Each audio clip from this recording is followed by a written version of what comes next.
श्री शिवाय नमस्तुभयम। हर हर महादेव। महाराष्ट्र राज्य अमरावती जिले के परतवाड़ा में गुरुजी प्रदीप मिश्रा जी की भक्ति पुराण कथा चल रही है। आज कथा का 7वां दिन था, अंतिम दिन था। आज कथा समाप्त हो गई है। इस कथा में गुरुजी ने कुछ नए उपायों की जानकारी दी है। गुरुजी ने बताया कि शिव भक्ति शिव महापुराण का धागा विशेष मनोकामना पूर्ति उपाय क्या है। साथ ही गुरुजी की अगली 2 शिव महापुराण कथा जो कि मई के महीने में होगी, वह कब और कहाँ होगी, उसकी भी जानकारी दी है। 13 मई दिन है सोमवार का, वैशाख मास का सोमवार का दिन है। तो इस दिन आप क्या खास उपाय करें इसकी वजह से आपके घर में किसी चीज की कोई कमी ना रहे, व्यापार वृद्धि हो, धन संपदा की कोई कमी ना हो। यह उपाय भी हम आपको इसी वीडियो के अंत में जरूर बताएंगे। 12 मई शिव भक्ति शिव महापुराण कथा 12 दिन की कथा में गुरुजी ने कुल 12 उपाय और पत्र की जानकारियाँ दी है। सभी जानकारी आपको इसी वीडियो के माध्यम से प्राप्त होने वाली है। इसी कारणवश आज की कथा अगर आप सुन नहीं पाए हैं, तो कथा का रस आपको इसी छोटी सी वीडियो में मिल जाएगा। बढ़ते हैं कथा की पहली जानकारी की ओर। इसी में इतनी सामर्थ्य नहीं है कि आपको कुछ दे सके। दुनिया में लेने वाले तो मिलेंगे, देने वाले नहीं। एक चीज है जो फ्री में बहुत मिल जाती है, वो ज्ञान। दुनिया में ज्ञान देने वालों की कोई कमी नहीं, बहुत देने वाले मिल जाते हैं ज्ञान, पर सहयोग देने वाले नहीं मिलते। सहयोग देने में एक प्रधानता है जो दुनिया ही नहीं देवताओं को भी सहयोग देता है, वो का देव महादेव। कहते हैं कथा की दूसरी जानकारी की ओर। वो चीजें हमारे जीवन में है चरण और आचरण। चरण का काम है तुम्हें मंदिर तक लेकर जाना, तीर्थ तक लेकर जाना। चरण तुम्हें मंदिर तीर्थ कथा तक लेकर जाएंगे। ना ध्यान रखना तुम्हारा आचरण, तुम्हारा विचारधारा, तुम्हारे अच्छे कर्म परमात्मा की चौखट तक आपको पहुंचा देते हैं। कथा की आज तीसरी जानकारी की ओर। कहते हैं भोलेनाथ को क्या प्रिय है। काफी लोगों ने कहा बेलपत्र प्रिय है, लोगों ने कहा धतूरा प्रिय है, किसी ने कहा वृक्ष की पत्तियां प्रिय हैं, किसी ने कुछ कहा, किसी ने कुछ कहा। फिर शिव महापुराण की कथा कहती है सब चीजों से सबसे अधिक प्रिय है आप सभी का निर्मल मन। जिस मन में कपट ना हो, छल ना हो, बेईमानी ना हो, भेदभाव ना हो, वह महादेव को सबसे ज्यादा प्रिय है। पढ़ते हैं कथा की चौथी जानकारी की ओर। वाड़ा में ये कथा नहीं होती। मनासा की कथा कैंसिल हुई, छत्तीसगढ़ की कथा कैंसिल हुई, कोसा की कथा कैंसिल हुई, परतवाड़ा की कथा कैंसिल नहीं हुई। इसमें आपकी श्रद्धा और आपका विश्वास प्रबल है। बढ़ते हैं आज कथा की 5वीं जानकारी की ओर। कुछ बदलो या ना बदलो, पर शिव महापुराण की कथा कहती है अपना व्यवहार, अपना आचमन जरूर बदलो। एक बात समझ लेना, व्यवहार के अनुकूल ही हमारा व्यापार होता है। व्यापार का ही आधार है जहाँ हम हैं। पढ़ते हैं आज कथा की 6ठी जानकारी की ओर। मातृत्व दिवस है, यानी कि मदर्स डे है। आप कहना चाहेंगे कि जिस घर में माँ है विराजमान है, वह घर वैकुंठ है, कैलाश है, धाम है, स्वर्ग है। बढ़ते हैं आज कथा की और 7वीं जानकारी की तरफ। दुनिया में ऐसा कोई दुख नहीं जिसका हल देव के ऊपर चढ़ा हुआ जल ना हो। यदि आप शिव शंकर पर 1 लोटा जल चढ़ाते हो, चढ़े हुए जल का अगर आप आचमन करते हैं, जीवन में कितना भी दुख क्यों ना हो, तकलीफ क्यों ना हो, कष्ट हो, बीमारी हो, सभी बीमारियों का दूर होना निश्चित है। कथा की 8वीं जानकारी की ओर। कभी भी मौका मिले सीहोर में जाने का, इसमें एक बार कावड़ चढ़ती है, उस कावड़ में शामिल आप अवश्य हो।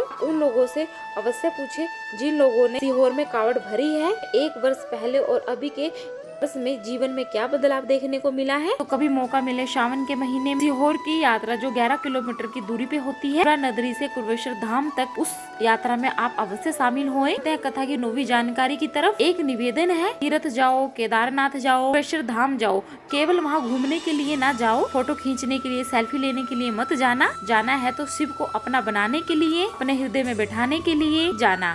कथा की आज 10वीं जानकारी की ओर। भी मौका मिल जाए काशी में कथा सुनने को मिल जाए, काशी में होने वाली शिव महापुराण कथा को आप अवश्य सुनना। हमारा तो प्रयास रहता है, गुरुजी ने कहा है कि वर्ष में एक बार 12 ज्योतिर्लिंग में से महापुराण कथा अवश्य होनी चाहिए। काशी में तो 1 रात रुकने वालों को मोक्ष की प्राप्ति होती है। आनंद की नगरी है काशी, शिव की नगरी। यदि कोई व्यक्ति 5 बार काशी काशी काशी काशी कह दे, उसे भी मुक्ति प्राप्त हो जाती है। कथा की 11वीं जानकारी की ओर। विशेष मनोकामना पूर्ति उपाय। गुरुजी ने हिंडवेश्वर महादेव का वर्णन किया था, डम्बा की कहानी सुनाई थी। इसमें भोलेनाथ को प्रसन्न करने के लिए रोज एक नियम बनाया था। 7 वृक्षों की पत्तियां इन पर अर्पित करती थी। इसे प्रसन्न होकर भोलेनाथ ने उसे आशीर्वाद प्रदान किया। यदि आप भी भोलेनाथ की शिव शंकर की कृपा प्राप्त करना चाहते हैं, मनोकामना पूर्ति करना चाहते हैं, तो एक नियम बना लीजिए। एक माह में आने वाली प्रदोष या मासिक शिवरात्रि या सोमवार में शंकर को आप सभी भी 7 वृक्षों की अलग अलग पत्तियां विशेष कामना के लिए जरूर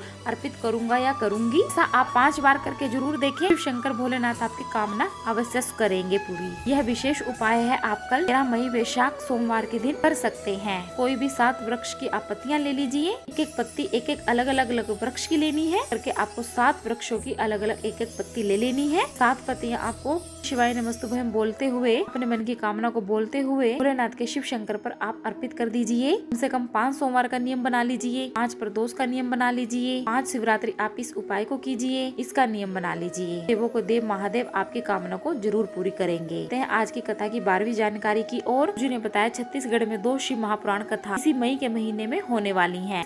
पहली कथा शिव महापुराण कथा रहेगी 16 मई से लेकर 22 मई 2024 तक रहेगी। कथा का नाम रहेगा गौरी शंकर शिव महापुराण कथा दोपहर में 2 बजे से लेकर 5 बजे तक रहेगी। चैनल के माध्यम से, यूट्यूब के चैनल के माध्यम से आप इस कथा को सुन सकते हैं, देख सकते हैं। यदि आपके घर में धन संपदा की कमी आ रही है, वैभव की कमी है, बहुत ज्यादा मेहनत कर रहे हैं व्यापार चलाने के लिए पर आपको उन्नति देखने को नहीं मिल रही है, आप कोई नौकरी प्राप्ति के लिए प्रयास कर रहे हैं पर आपको नौकरी जॉब नहीं मिल पा रही है, इस सोमवार के दिन शाम के समय आपको जगह पर दीपक जरूर लगाना है। चाहो मिट्टी के दीपक का भी प्रयोग कर सकते हैं, आटे के दीपक भी बना सकते हैं। दोनों ही दीपक में आपको घी का प्रयोग करना है। आपको गोल बाती का दीपक बना लेना है, एक आपको लंबी बाती का दीपक बना लेना है। दोनों दीपक तैयार कर लेने के बाद आप शिवालय पहुंच जाएं। मंदिर की चौखट पर आप श्री शिवाय नमस्तुभ्यं बोलते हुए जो गोल बाती वाला दीपक है आपको प्रज्वलित कर देना है। नमः शिवाय या ओम नमः शिवाय बोलते हुए आप वह दीपक प्रज्वलित कर सकते हैं। शिव जी को प्रणाम करके, निवेदन करके बाद जो दूसरा दीपक है लंबी बाती का दीपक को आपको बेलपत्री के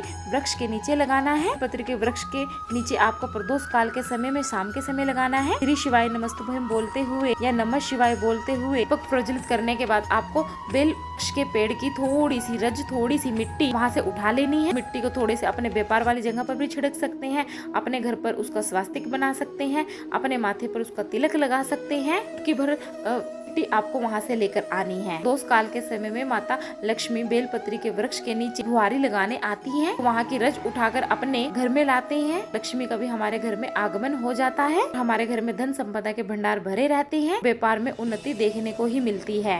13 मई के दिन वैशाख सोमवार के दिन इस विशेष उपाय को आप अवश्य कीजिए। कम से कम यह उपाय आपको 5 सोमवार तो लगातार करना है। अब आपको इस कथा से जुड़े हुए कोई सवाल है आप हमें क्वेश्चन करके कमेंट करके पूछ सकते हैं। कमेंट में जय माता दी, श्री शिवाय नमस्तुभ्यं जरूर